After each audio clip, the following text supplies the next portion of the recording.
This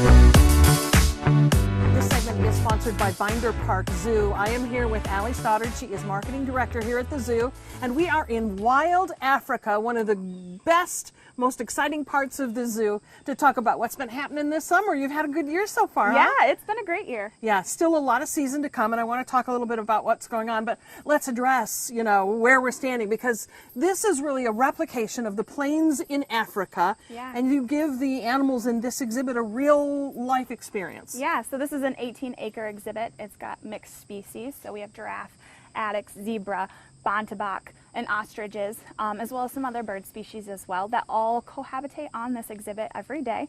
And then we also have our giraffe feeding here as well. I think if you ask anyone who came to this zoo as a child, they remember this experience, feeding the giraffes and getting to see them so up close. Yeah, it's the best experience. How often can you say that you get to hand feed a giraffe? Yeah, it's really cool.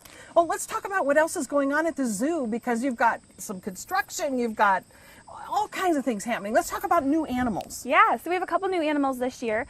We have a blue duiker named LJ, and he is the smallest antelope in Africa. He weighs about 10 pounds fully grown. He's very, very tiny. So he lives up in Africa. And then we also have a southern cassowary, which is from Australia, and his name is Dexter, and he lives down on the east side. So wonderful things that have coming to the zoo. You've got construction going on down by the entrance, and an exciting expansion for an animal that's very popular. Yeah, we are building a new red panda exhibit, which will be able to showcase our breeding pair of red pandas. A lot of people don't know that we have a breeding pair of red pandas behind the scenes, and now we'll be able to showcase all of our red pandas that we have, including the baby that was just born back in June. So.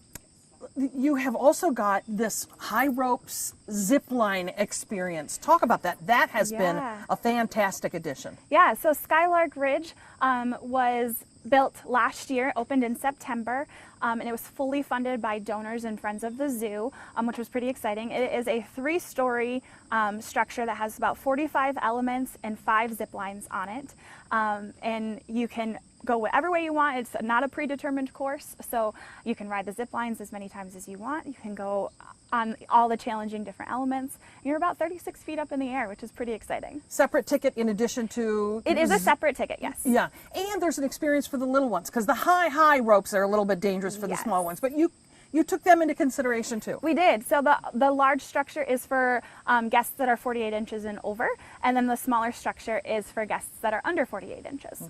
So what's the rest of the season hold for zoo visitors? So we fall into the zoo. So we have fall here at the zoo, and we experience a lot cooler temperatures, which means the animals become a lot more active when they get to have a little bit cooler temperature out there. We do change our hours after Labor Day from 10 to 4 daily, but that also just allows our animals and guests to experience the zoo in a little bit cooler temp, which is a lot different experience. For more information or to schedule your trip to the zoo, visit binderparkzoo.org. Thanks for having us out. Thank you.